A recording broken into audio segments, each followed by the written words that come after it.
You planned the trip 6 months ago. You found the flights, you opened a map, and then you did what almost everyone does. You tried to fit it all in.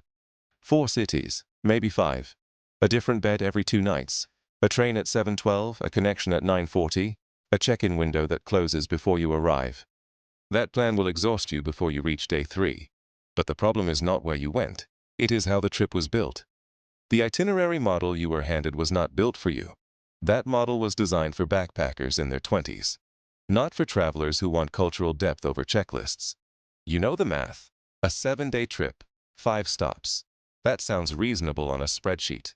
But between transit, check-in, and orientation, you lose 2 full days to movement. 2 days, gone. Not exploring, not experiencing, just moving. There is a way to plan that recovers those 2 days. I have used it with real clients for years. I will show you in a moment. That is the itinerary trap. And there is a fix. The fix is not complicated. I call it the 2-3-1 rule. And it solves the itinerary trap before you pack a bag. Here is how it works.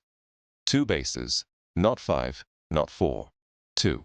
You anchor your entire trip around 2 cities or towns, and you use each one as a home base to explore what is around it. No one-night stops, no constant repacking. 3 nights minimum at each base. 3 nights give you 2 full days of exploration without a suitcase in your hand. It lets you learn the neighborhood, find the cafe, walk the same street twice, once in morning light, once at dusk. That is when a place starts to feel like yours. 1 anchor experience per day, not 3, not a checklist. 1 thing that matters, a museum, a walking tour, a meal you planned around. And after that, space. You let the day breathe. You let something unscripted happen. Because something unscripted always happens when you give it room. That is the rule. 2 bases, 3 nights minimum, 1 anchor experience per day. Let me show you exactly what that looks like on a real trip. A client in New York came to me wanting 10 days in Portugal. He had a few ideas, but no sense of how to put them in order. So we built it from scratch, around the 2-3-1 rule. Here is the 7-day version of that plan, the core of what we mapped out. Most itineraries for Portugal will tell you to hit Lisbon, Sintra, Porto, the Douro Valley, maybe Coimbra on the way up, maybe Évora on the way down. That is 5 or 6 locations. You will spend more time on trains and checking in than you will spend inside a single cathedral. Now apply the 2-3-1 rule. Base 1, Lisbon, 3 nights. Your anchor experiences? 1 day, the Jerónimos Monastery and the Belém district. Another day, Sintra. It is 40 minutes by train. Not a move, not a new hotel. You go in the morning, you come back in the evening, and your suitcase never leaves Lisbon. Base 2, Porto. 3 more nights. Anchor experience. The port lodges in Vila Nova de Gaia. Another day, the Douro Valley. Again, a day trip, not a relocation. You return to the same room. You already know where the good bakery is.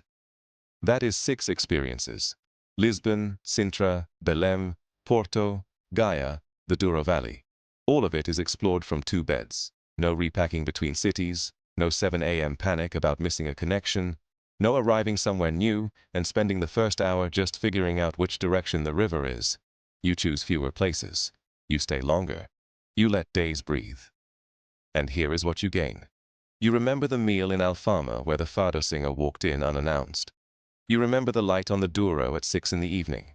You remember the conversation with the tile maker in Porto, the one you would have missed if you were rushing to a 3rd museum before closing. Those moments stay with you. The 5th stop you added does not.